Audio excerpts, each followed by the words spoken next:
Thank you all for coming, and welcome to the Heritage Foundation's Lehrman Auditorium. I'll just ask you to please make sure your phone is on silent. And as you listen to the speakers, be formulating questions, because we'll be saving lots of time at the end of today's presentation for your questions. We're here today to highlight a new organization titled Them Before Us, dedicated to defending a child's right to his or her mother and father.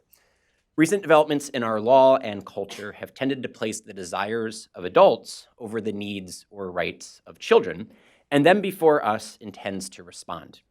According to their mission statement, Them Before Us exists to advance social policies and attitudes that encourage adults to actively respect the rights of children, rather than expecting children to sacrifice their fundamental rights for the sake of adult desires. And so joining us today is the founder and director of Them Before Us, and two advisors. So first, we'll hear a few words about the need for this new group and the work that they intend to do from Katie Faust, the founder and director of Them Before Us. Katie did her undergraduate studies in political science and Asian studies at St. Olaf College and then received a Fulbright scholarship to Taiwan. In 2012, Katie began writing about marriage and children, and her articles have appeared in the USA Today, Public Discourse, and The Federalist. Katie has also filed 2 amicus briefs with the Supreme Court opposing the redefinition of marriage. Next, we'll hear from Melissa Michela, who will say a few words about why biological relationships matter and why parents have duties to their children, and how new technologies threaten these relationships and undermine these duties.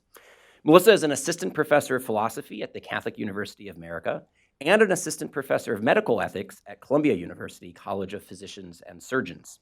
Her book, To Whom Do Children Belong? Parental Rights, Civic Education, and Children's Autonomy, was published in 2016 by Cambridge University Press. She graduated magna cum laude from Harvard College, received a licentiate in philosophy summa cum laude from the Pontifical University of the Holy Cross in Rome, and received her PhD in political philosophy from Princeton University. She's the underachiever on the panel. Finally, Jeff will explore trends in law, revealing a new de-sexed anthropology and the significant alterations this will bring to our historic family law.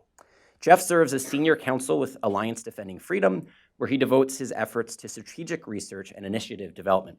Jeff earned his JD with honors from Regent University School of Law, and he joined ADF in 2005. He's litigated religious liberty and free speech cases in federal and state trial and appellate courts.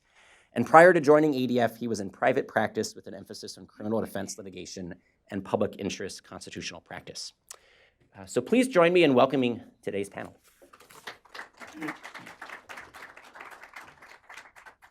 Thanks for coming, and many thanks to everyone at the Heritage who made this possible. Quick story about why I'm here.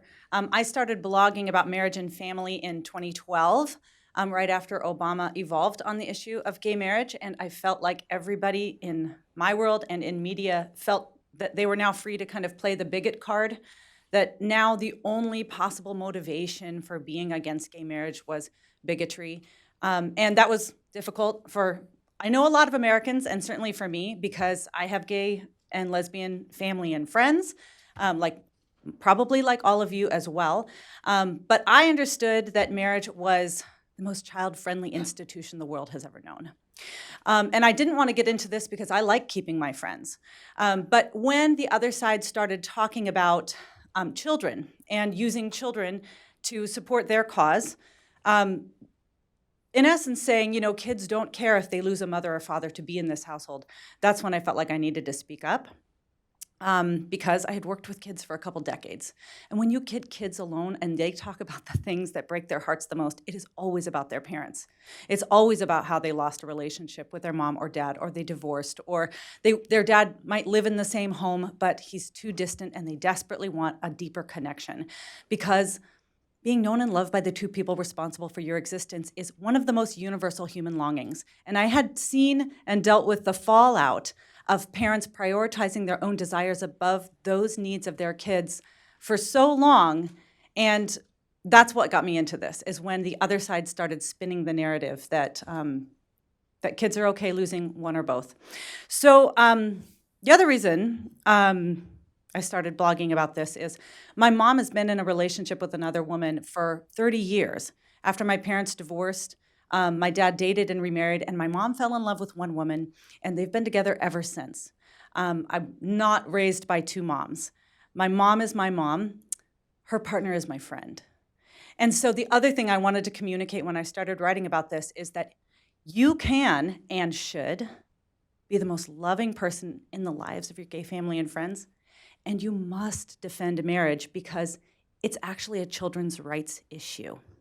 So that's what got me into this. And arguing on the internet for a couple years will teach you a lot about how you should do things differently. And so as we went through that marriage battle, here's the things that I learned. Number one, story is key. The other side did not have the best statistics or research or arguments, but they had the best stories. They humanized their side of the debate, and we couldn't do that. We responded with kind of cold statistics a lot of the time. The problem is that it's really hard to get the stories of kids who have two moms or two dads or who are donor conceived, or even kids who have gone through divorce, because it's too relationally expensive for them to come out and say, it was really hard when I watched the planes fly overhead with my two moms in the house, and every time a plane went over the top of me, I wondered, is my dad on that plane? Right? Getting kids to say that, especially under their real name, they're putting everything on the line, right? They're jeopardizing their closest relationships to tell the truth. But that's what we were missing, right? They told a better story than we did. Next, we spent so much time talking about adults and what adults wanted, but it's kids who are the true victims when we get policy wrong. And so we needed to major on kids and their rights and their needs instead of being obsessively focused on what adults want. They are the real victims of the marriage debate when we get it wrong. And finally, hypocrisy killed us. It really did. Those people who came out of the woodwork and said, well, marriage is really about the rights and needs of children, and we're really concerned about that.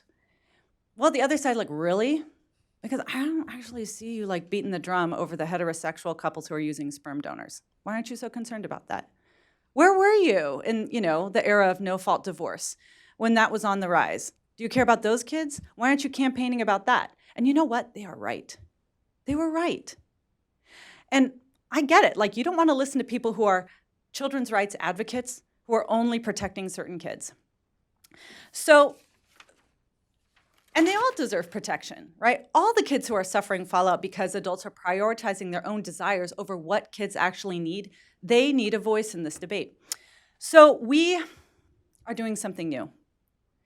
And that is, we are going to look at every issue about family structure from the child's perspective. First, we are going to educate people on the fact that children actually have nearly recognized rights to both of their biological parents. It's outlined in the UN Convention on the Rights of the Child. It's like right up there next to their right not to be killed.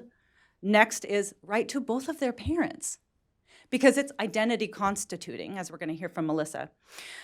We use story to highlight the true victims, and we are going to critique every practice that threatens those rights. And I tell people, give me enough time and I'll piss off every adult group in the room, right? Nobody gets a pass when we're doing this right. Every adult, single, married, gay, straight, every adult has to conform to the rights of kids. And if we don't, we are not going to be able to solve any of the major problems we're facing as a society, right? Look at all of the statistics. Look at any issue that you care about: incarceration rates, teen suicide, homelessness, drug use, behavioral issues. You get right down to the heart of it. And the bulk of the kids who make up those statistics have lost a relationship with their mother or father or suffered some kind of family breakdown. And the state tries what it can to make that up with giant programs and bigger prisons and more high school counselors. But none of those people can love a child, right? It's the parents that do that. And when they don't get the love of their mother, the love of their father, and stability, they starve. They emotionally starve. And then we as a society pay the price, and their heart breaks. So, in essence, let me just tell you in a nutshell what Them Before Us is going to do. We are going to launch a global children's rights movement, and we are going to take over every part of this conversation when it comes to marriage and parenthood and reproductive technologies. That anytime any of these things are discussed, primarily we're going to consider the rights of the child. We're going to put their stories right in front of any legislature that seeks to redefine parenthood or normalize motherlessness or fatherlessness or treat children as a commodity by legalizing commercial surrogacy. And they're going to have to look in the face of a kid who's lived it. And we're going to tell them that that kid's story and that kid's life and that kid's rights should be primarily weighed as they consider what to do. And we need to take all of this wealth of knowledge that these two are going to share, and we need to get into the hands of the 16-year-old girl scrolling through Instagram. Because these realities need to inform her choices, too. And until we need to do it all. We need to do it all. We need to change hearts, and we need to change laws. And we can't do that unless we humanize our perspective when we get that kids are the victims when we do this wrong. So, and finally, I will say, this global children's rights movement that we are launching, it is not a movement that pits gays against straights or atheists against Christians. Already on our leadership and our ambassador and our staff, we have same-sex attracted, we have straights, we've got atheists, very zealous atheists. We've got Mormons and Catholics and a pastor's wife. You know, I'm the token pastor's wife. And we've got it all. And you know what? We are completely unified in this mission. And we say, you know, adults, we don't care where you live, how you identify. If you're willing to lose friends for the sake of fighting for children's rights, you're one of us. So that's the idea, is we put them, the children, before us, the adults. And it's all responsible adults on this side who are willing to battle for children's rights. You belong with us. And that is a coalition that can go global, and I think really change the narrative on marriage and family and parenthood. So I'm glad you're here, and I'm going to pass the mic on. Great. Can I stand there? Should I see her? Yeah, you can speak from the podium. So thanks so much, Katie and Ryan and everybody at Heritage for putting this on. I only have a few minutes, so I'm going to focus on one specific aspect of what Katie talked about, which is the issue of reproductive technologies, and in a particular way, how called third-party assisted reproduction, the use of donor egg or sperm in the conception of a child, violates the rights of a child to a relationship with both of their biological parents. And I want to provide some of the foundations for the claim that these biological parent-child ties really do matter for the well-being of children. So why do biological origins matter, right? Some people will say it's just some DNA, it's just an egg, it's just a sperm, you know, who cares which egg or which sperm was involved in conceiving you, when, you know, it's the parents who raised you that matter. And of course, the parents who raised you do matter and matter deeply, whether or not they're your biological parents. But the biological parents matter in ways that can't be replaced, because we are embodied beings. Our bodies are essential to who we are, and our biological identity is an important part of our overall personal identity. And that's why knowing our biological origins helps to make sense of who we are. And those who don't know their biological origins or don't have a relationship with those who kind of connect them to their biological origins are lacking in something important. And they feel that, and they express that when you ask donor-conceived persons about their experience. I mean, if you think about it, there's so many things in life that shape who we are. You know, the people who raised us, where we were born, where we grew up, where we were educated, the friends that we have, you know, the profession that we chose, all sorts of things, right? Our religion, they influence us very deeply. But any of those things or all of those things could change, and we would still be fundamentally the same person. Different in many ways, but still the same person, right? But if a different egg or a different sperm were used in our conception, it wouldn't be me, it wouldn't be you, it would be a totally different person. We wouldn't exist, right? So that's the one thing that absolutely cannot change if I'm going to be me. Everything else could change. I'd be me, I'd be a slightly different me, but I'd still be me.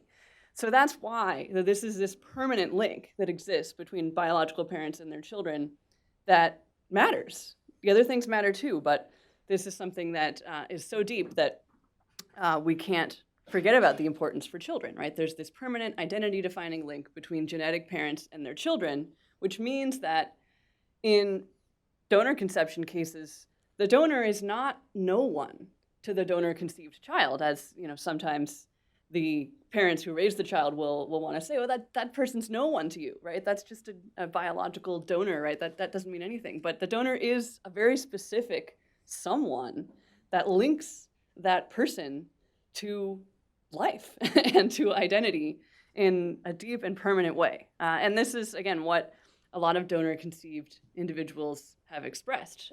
Olivia Pratton from Canada says, I think of myself as a puzzle. The only picture I have ever known is half complete.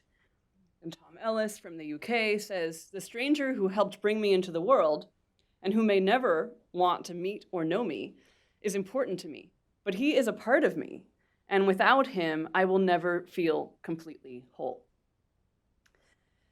So, how do we make sense of this at a kind of deeper level, right? What's going on that makes the biological parent responsible for the biological child, right? Again, it seems like, it's just this biological tie. Why does that necessarily matter, right? It seems like it could just be accidental. But I think that the key idea here is that children, sorry for the typo there, children have a right to the knowledge and love of their biological parents, which corresponds to the biological parents' special obligations to their children. So what I want to briefly argue is that the existence of that biological tie just in itself gives rise to a special obligation of the parents to love and usually, as an expression of that love, to raise their own biological children. So the ethical premise in my argument here, which is very widely shared and is what everybody does in practice, is the idea that personal relationships give rise to special responsibilities for the well-being of others. Right? We have limited time, limited energy, limited resources. When it comes to prioritizing our use of time, energy, and resources for the benefit of others, we very naturally and rightly prioritize those who are closest to us, right? Our family, our friends, our colleagues, right? It depends on the responsibilities and ties that we have. We are going to spend a disproportionate amount of our resources on those who are close to us. And that's right. And I think the reason for that, in part, is that when we have a personal relationship with somebody, that creates a personal dependency. That creates, in a sense, needs that only the person with whom you're in a relationship can meet for you. And that means that those obligations that the person has to you are non-transferable. They can't bring somebody else to sort of fill in, right? So if you think about a wife being invited out to a romantic dinner by her husband can't just call, an hour before and say, oh, honey, I'm so sorry. Something really important came up at work. So I'm not going to be able to make it, but I'm going to send my secretary, or I'm going to send, one of my colleagues. And actually, he's a lot more fun than I am, and he'll buy you whatever you want for dinner. He'll be great company, right? That doesn't work. Now, the husband may have a legitimate excuse for failing to show up at the dinner. There could be something really serious that's going on. But the point is that he can't just say, well, I transfer that obligation to somebody else, because it's a personal obligation. It's non-transferable. Either he has to do it or he has to have a good excuse or not, but not do it, right? It's left unfulfilled. And so the same thing happens with biological parents and their children. There's this relationship between biological parent and child that is permanent and identity constituting, which means that the love of the biological parents is both important and irreplaceable to children, in just the same way as, but an even stronger, the presence of the husband at the dinner is irreplaceable to the wife, right? Somebody else can't stand in for that. And when you think about the most sort of irreplaceable thing that a person can do for another person when they're in a personal relationship, it's to show appropriate love, right? That's something that nobody else can do it for you, right? You could have lots of wonderful relationships, lots of people who love you appropriately. But if one person that's important to you is not loving you appropriately, that hurts. You know, you could have an important milestone in your life and everybody calls you and congratulates you, but your mom forgets about it. That hurts, right?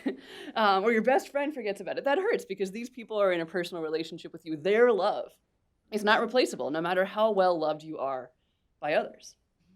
And so that's the same with biological parents and their children. Even if a child is very well loved by other parents who are raising them, the fact that the biological parent is absent is typically taken by the child to mean my biological parents didn't love me enough to raise me.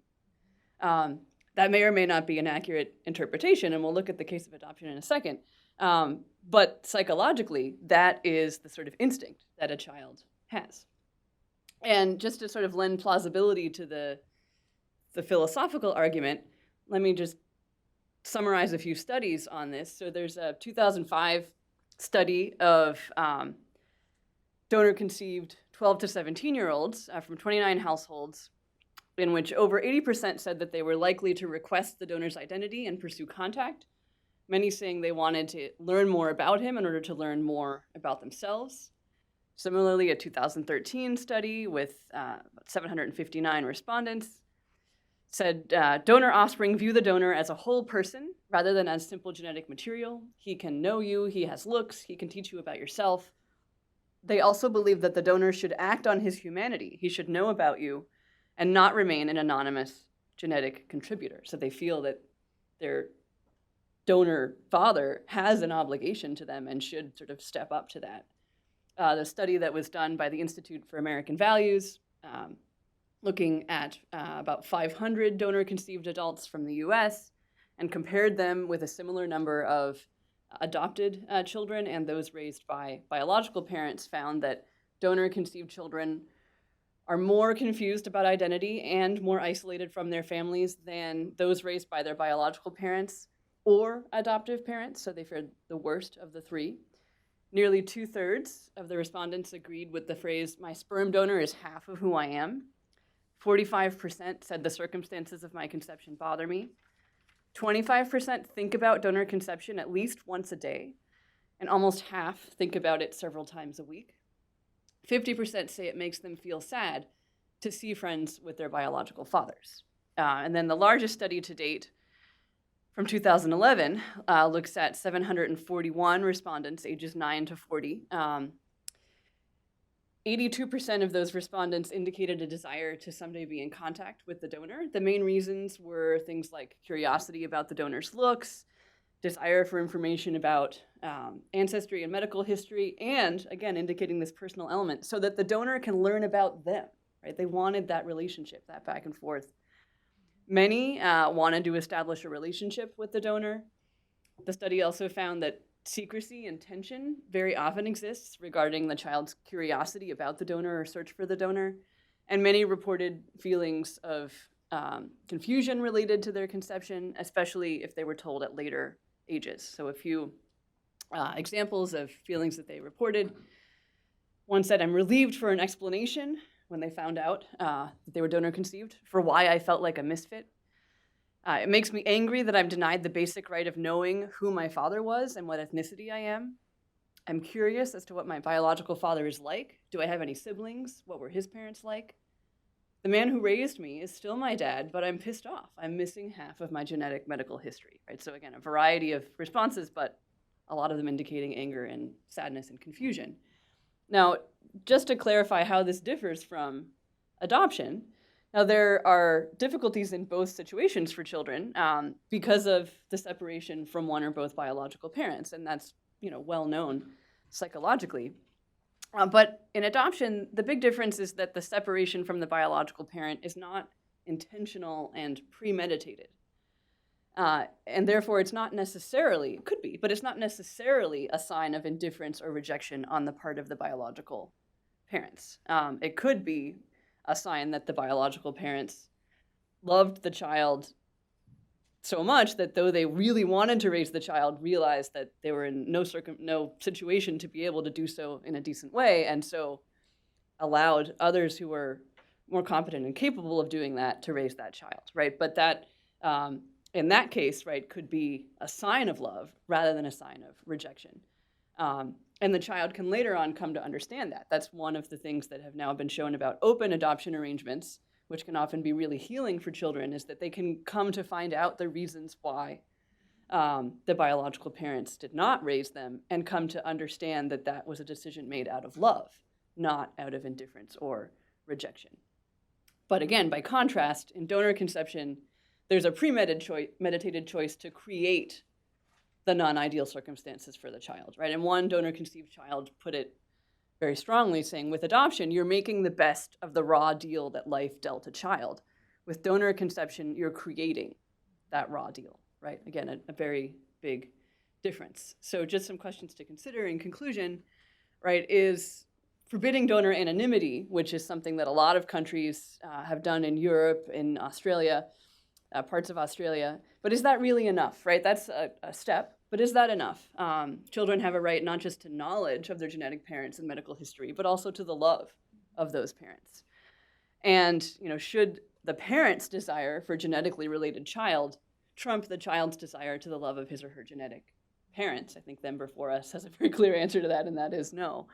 And so finally, to think, maybe adoption should be promoted and facilitated as a more child-centered alternative. Again, here, not to say that adoption is a panacea or that we should sort of promote irresponsibility, right, in having children that you're not willing to raise. But again, the point here is, instead of focusing so much on parents who want to have a genetic child at whatever cost to the child, right, in ways that have a cost to the child, to think about another option that channels the natural desire of couples to sort of extend their marital love into raising a family and open their family, right, to the next generation, to channel that into child-centered options, right, in order to love a child that already exists and that needs their parental love, instead of creating a child in ways that are going to cut that child off from part of their biological ancestry. Thank you.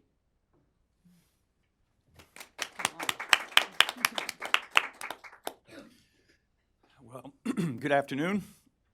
By way of general observation on the law of the family, and this won't surprise you, it is hurtling downward. The family, which is that natural community and symbol of integration, is being redesigned in law to conform to the precepts of disintegration that are characterizing our era. And the conceptual abominations in the law and in the academic literature abound, too many to recite, certainly to analyze here. But I'll mention quickly the following perfectly consistent group of commitments that are relevant to today's panel discussion that are ascending and in some quarters are controlling. For instance, that male and female are categories of irrelevance to marriage, to family, and to the design of human community itself. Also, that the objective invisible composition of the human body in its reproductive dimension is a mere brute biological or technological fact that has no relevance or meaning to the identity of the individual human person. That infants themselves are manufacturing items to be distributed to adults who plan for and intend to possess them. That it is acceptable and should be legally facilitated to rent women to gestate these children that are desired, while also keeping supplies of embryonic children in dry ice and cryogenic suspended animation, awaiting the day that we wish to beckon them into a larger and more active existence, or to leave them interminably in their frozen condition, or do away with them entirely, whatever consumer dominion may dictate, and so on it goes. And all of this to say, what is in play in all of this is nothing less than the meaning of the human person as such. And even if there is a fixed meaning or essence of the human, independent of one's subjective choices or acts of existential self-definition. Okay, that sunny introductory description being registered. What I'd like to discuss now is the way that certain contemporary moves in the law of marriage and family and arguments associated with them proceed in terms of this new and deviant model of human fragmentation. So in the law and legal literature on parent and child, the defining norm of natural kinship is being encroached upon and replaced by norms of intent and function. Once the process of human reproduction is understood as fundamentally contractual and technological, in which sexual union is unnecessary, the filial connections between the child and the adults concerned is of no significance. The categories of male and female, mother and father, thus easily, and we would say necessarily, slide into legal and relational irrelevance, whatever may be their continuing mechanical importance.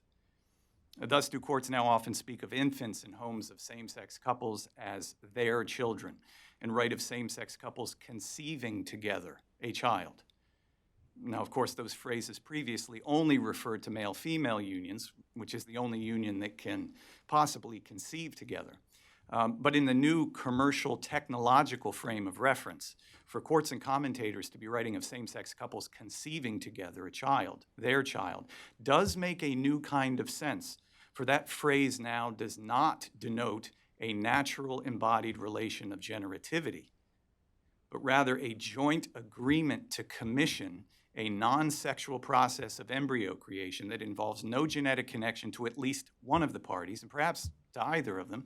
But in any event, whether it does or doesn't is rather beside the point, because the relation of parent, just like the phrase conceived together, has been redefined in terms that make the embodied and genetic considerations unimportant. So we should understand that this new use of old words is signaling to us a change in understanding in the normative standard of reproduction, from natural relational to technological intentional. And with that, there's a corresponding change in the meaning of being a parent, from the complementary maternal-paternal roles in procreation to one's intent to exercise technical reproduction and or function in custody arrangements. And this seems to me to account for the new patterns of legal discourse and reasoning. And it's showing up in a number of cases around the country in which automatic parent designation is being applied to persons who would have never received it on the old or traditional family law model.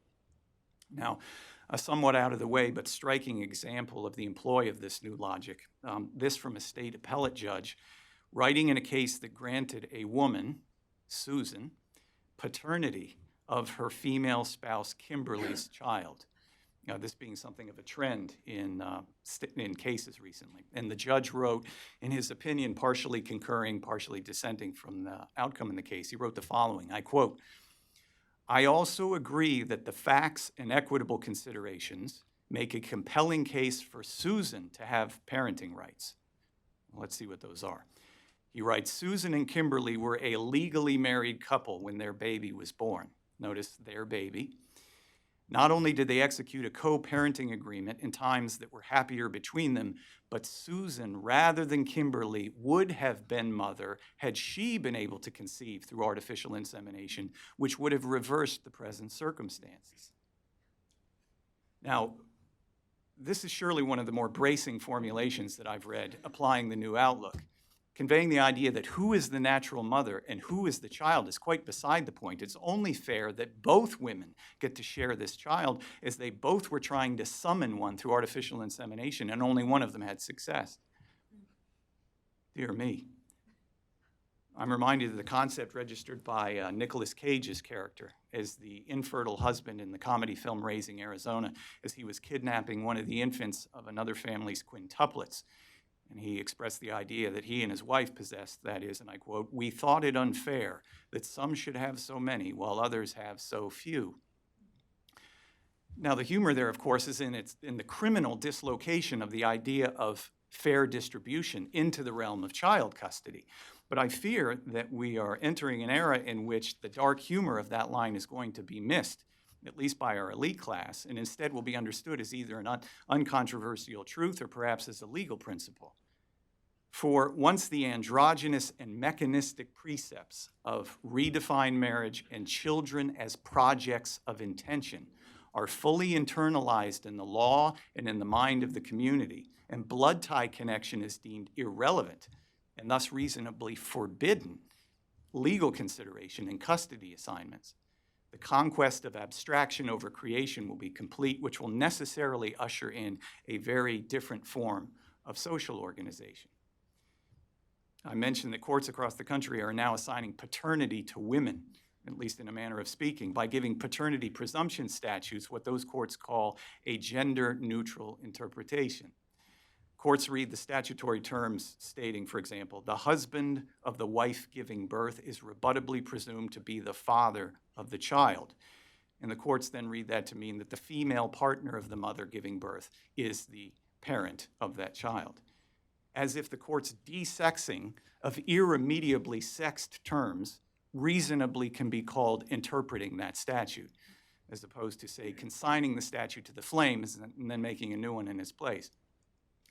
Now, an easier way to pull all of this off, and with some additional, at least procedural propriety, is simply to have the legislature itself rewrite the law.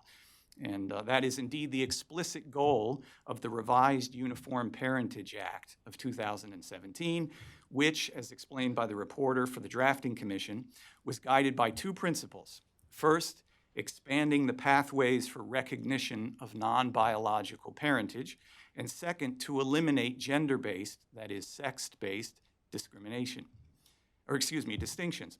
The prior versions of this act from 1973 and 2002 had distinguished between paternity and maternity. But she writes that not only did this distinction erect different rules for men and women, but it also reinforced the notion that some inherent difference exists between mothers and fathers. Horrors. So the revised act takes the position that a person's sex is irrelevant for most of the rules that establish who is to be parent. And so you see that it's getting tricky to even come up with, or to keep up with rather, who or what is a mother or a father, or even whether it makes sense to continue to use those sex designations in the first place on the new account. And here I'd note the now fashionable use by courts and commentators and policymakers of the androgynous word parentage to replace paternity and maternity. And that is exactly the point of the new program. And so I'll finish with this. We are, through law and technological deed, confounding and diminishing in the public mind the categories, the natural categories of mother and father, as children are now being brought into existence precisely intending that they be without a mother or a father, those relations having been bought off during the trafficking of their gametes or their gestational services, and the law cooperating with and affirming this at every turn, indeed announcing that this is the requirement of justice and equality. We're getting schooled into a new vision of human nature. Thank you.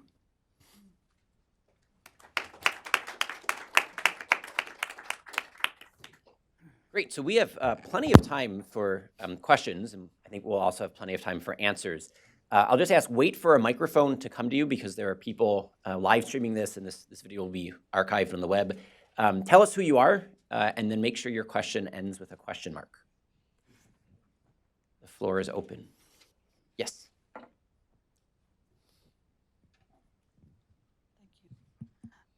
How are we going to solve the issue wherein divorce is a $50 billion industry, and we have parental alienation, and we have child supports that is failing, system?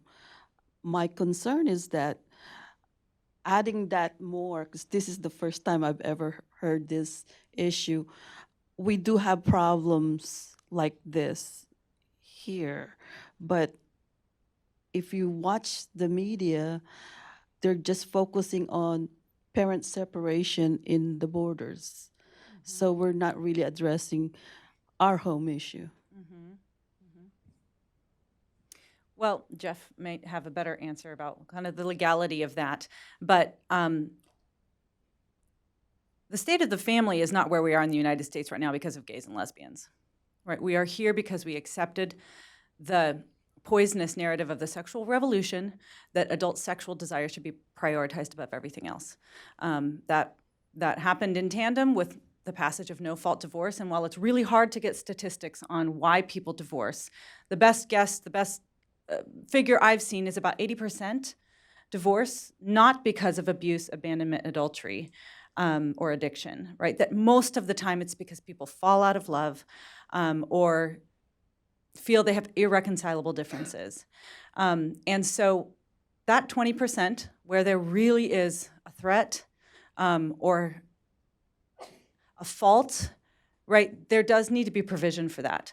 But many of the cases that you just cited, and much of the money that is going towards that and that's being misused in the cases of divorce, could be drastically decreased if we looked at no-fault divorce laws and figured out a way to incentivize and encourage parents to work it out, especially when they have kids. And that's a huge, we've got 3 categories of stories of kids on our website: kids of divorce and abandonment, donor-conceived kids, and kids with gay and lesbian and transgender parents. And numerically, what's happening in our country, the bulk of the kids, whose stories we represent are those kids, right? And their lives and their divorce has an incredible impact on a child's physical health, emotional health, ability to keep and maintain relationships, ability to find a job and keep a job, right? They are twice as likely to divorce themselves, and they're much less likely to even marry. And so if we could just take a look at that 80%, right, and figure out how to change our laws to incentivize adults to work it out, instead of having, as I think Brian says, it's easier to break a contract with your plumber than it is to, or it's easier to get out of your marriage than it is to break a contract with your plumber. We should change that, because we're messing with kids' entire lives. Yeah, one suggestion that I just might add, I doubt it's politically feasible anytime soon, but I think it's something to work toward, is something relatively small, like a mandatory waiting period in cases where there isn't fault. Because again, the studies indicate that when people wait, they work through their differences. But if in the moment of a crisis, of feeling out of love, of lots of things that could be going on in a relationship, they immediately or very relatively quickly move toward divorce, well, then it's over. But if they waited a year or 2 years, in most cases, they'd get past that crisis point and the relationship would actually deepen and improve significantly. One resource that we hosted an event here at Heritage about 2 or 3 years ago with Alan Hawkins, a professor at Brigham Young University, on a marriage program the state of Utah had implemented. It wasn't mandatory, but it's along the lines of what Melissa just described. It was a voluntary program for couples who were about to file for divorce. And it was a voluntary program where they would just teach relationship skills, conflict resolution skills. And a lot of the people in this auditorium, you look like you went to college. You probably at some point learned how to live with a roommate, how to resolve conflicts. Only 1/3 of Americans graduate from 4-year colleges. That means 2/3 don't have that type of background. They might not have simple relationship skills. And what Professor Hawkins revealed was that Utah was actually very successful at lowering that divorce rate by teaching spouses how to resolve resolvable conflicts, right? So the 80% of couples that Katie's describing, many of them want to save their marriages. They just don't know how. And so I believe the book and then the lecture at Heritage was called the Forever Initiative. But if you do a Google search for Alan Hawkins and Heritage, you can watch his lecture. And it was along the lines of what Melissa's saying, on a voluntary basis. Other questions? Yes. We'll go to the back row and then we'll go to the front row.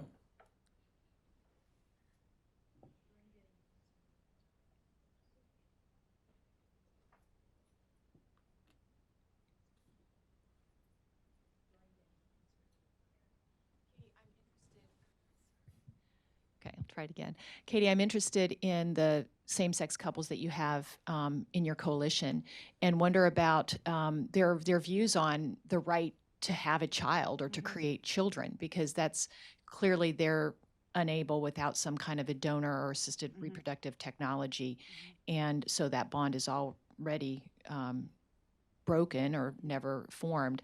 So tell me about them and how they've come to be part of your efforts. Yeah. So the people who make up our organization are the children who are raised by same-sex couples or who have transgender parents, but we also have people who identify as, well, that the world would say is gay or lesbian. They experience same-sex attraction. Most of themselves don't call themselves gay or lesbian. But I will tell you that some of the most courageous advocates for children's rights are gay and lesbians who are willing to speak up about this and say, I'm a gay man and I oppose surrogacy. Don't push this in my name, right? Or, I experience same-sex attraction, but I will either not have children or if I choose to have children, it is going to be in a way where a child doesn't have to sacrifice to be in my family. And so I think some of them maybe haven't even answered that question yet, but they just know that whatever's going on in their lives, that it's not worth breaking a child's natural bonds over. And they see the incredible commodification that is not solely due to the redefinition of marriage or the push from the gay lobby, but very much aided by it, and they reject it.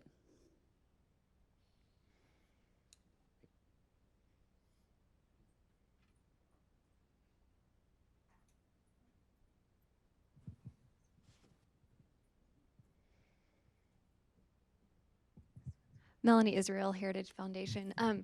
I'm curious to hear y'all's thoughts about how new technology, things like Ancestry.com, where you can send in a swab and find out all kinds of things about your genetic history and connections to first, second, third cousins who have also done the same thing. We've already seen that having an impact on people who were conceived by natural means, people finding out there's half siblings that they didn't know that they had, and far-flung relatives being connected.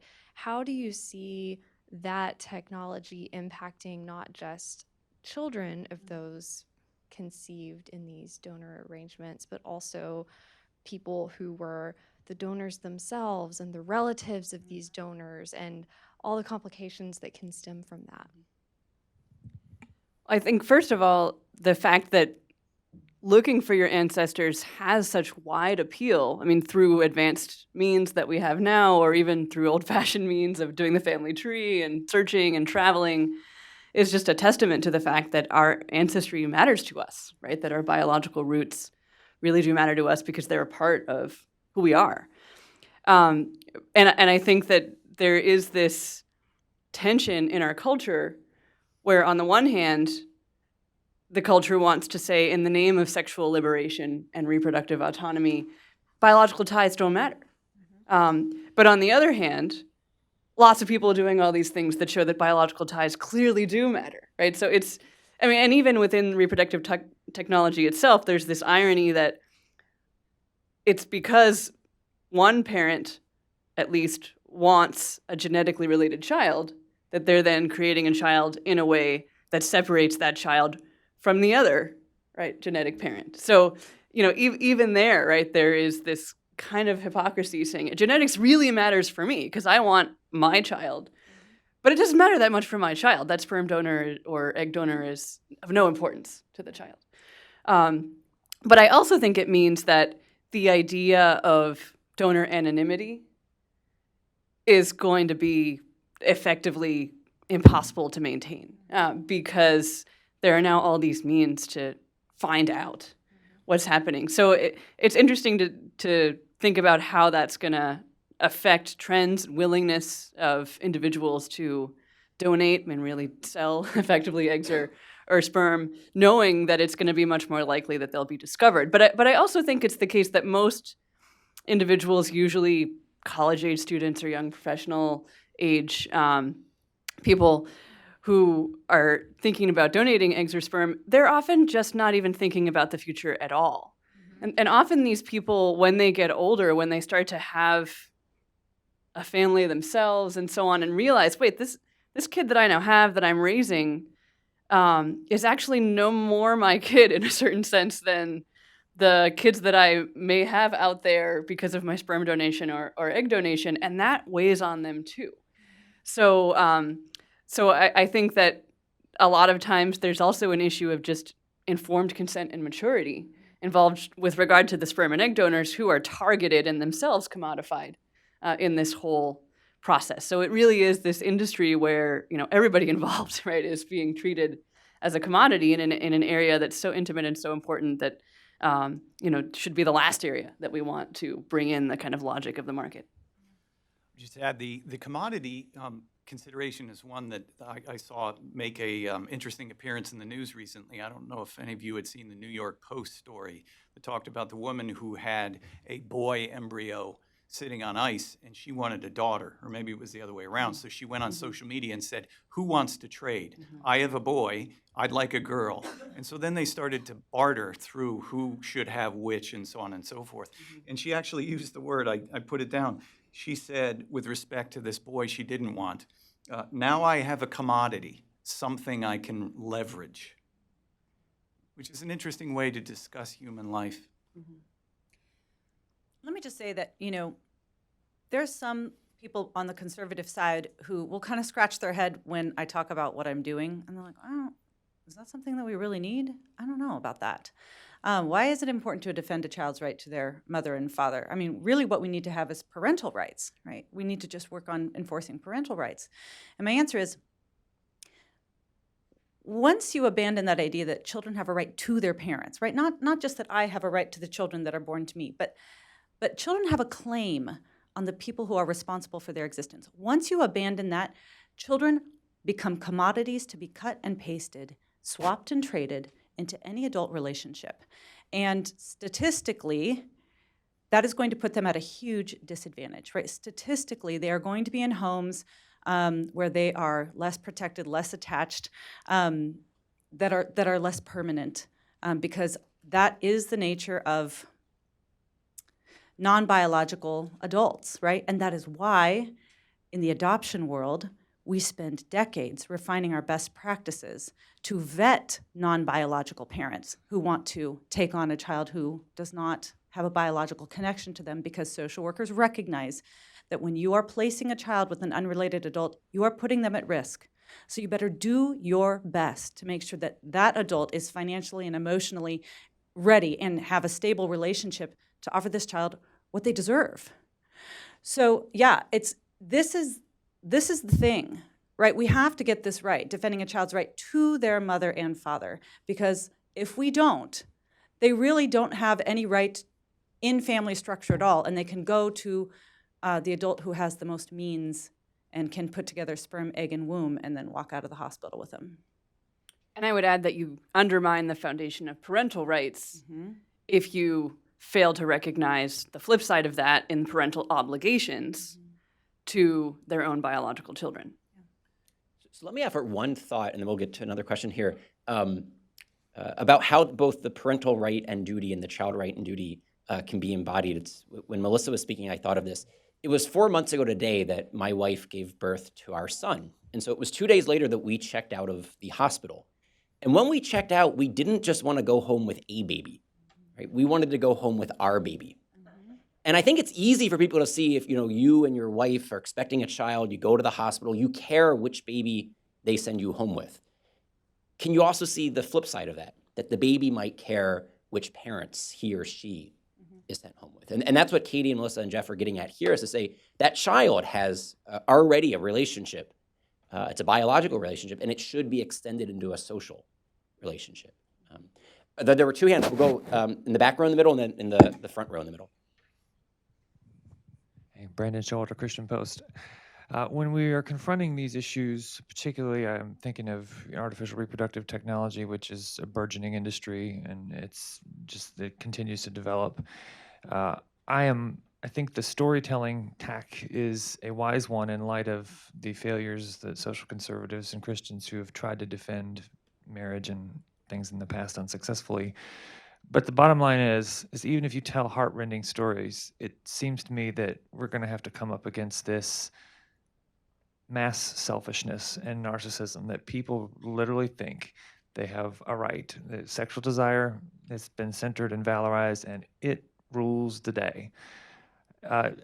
Could you explain a little bit more about sort of what you want to do, Katie, with the storytelling approach, and how maybe in our own conversations with people we say, look, because I've talked, think about these donor-conceived kids who were psychologically tortured. I've shared their stories.